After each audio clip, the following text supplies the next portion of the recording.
What side of the periodic table are metals found on? Now you're asking me. I can't answer that, love. It's been too long. I'd say the top side, but I don't know. There is no top side. On the periodic table, metals are found generally on the left side, true. Emily Jones is in the 8th grade at Roy Cloud Middle School. No, be a good girl. Hey, what's that mean? The bosses didn't know their employees.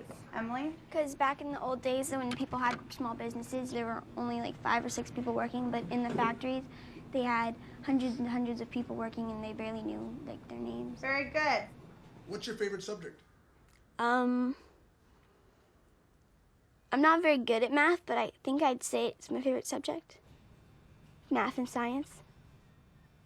I don't know what college I want to go to, but I know I want to be a teacher. Woodside High, where Emily is slated to go next year, looks like a private boarding school. And Newsweek ranked it in the top 6% of American high schools. But Emily and her family want to go somewhere else. Summit Prep is located in an industrial neighborhood. It doesn't have the fancy facilities of Woodside. It doesn't even have a gymnasium. But over 400 families are entering the lottery here and hoping for a spot because of something else it doesn't have. They all take the same courses through their 4 years, which means we don't have tracking. So we don't track the students. So the school over there tracks, and you don't. Why? Because we think every kid should be able to get to the highest level of curriculum. So we want to hold them all to the same high standard. Emily's probably not going to drop out, and it's very unlikely she'll go to prison. But her test scores are low, which means the stakes for her next year are high. Many families and their children are unaware that their academic future will be decided by a school official who will place them on a track.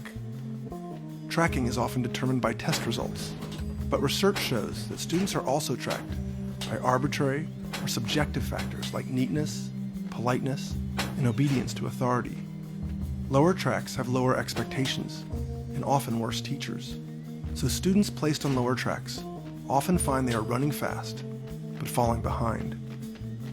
As the years progress, it becomes increasingly difficult for those kids to ever catch up.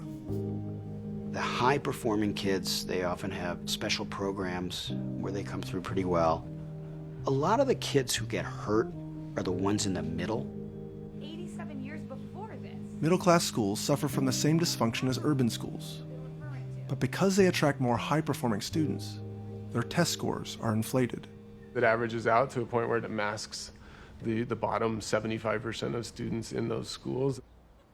The California State University system is designed to accept the top 1/3 of high school graduates, but most are not prepared. They have to remediate 50 to 60% of all incoming freshmen before they can take college-level classes. Look at Woodside High School. Out of 100 ninth graders, 62 will graduate, and only 32 will be prepared for a 4-year college. But at Summit Prep, out of 100 students, 96 will graduate, and all of them will be ready for a 4-year college.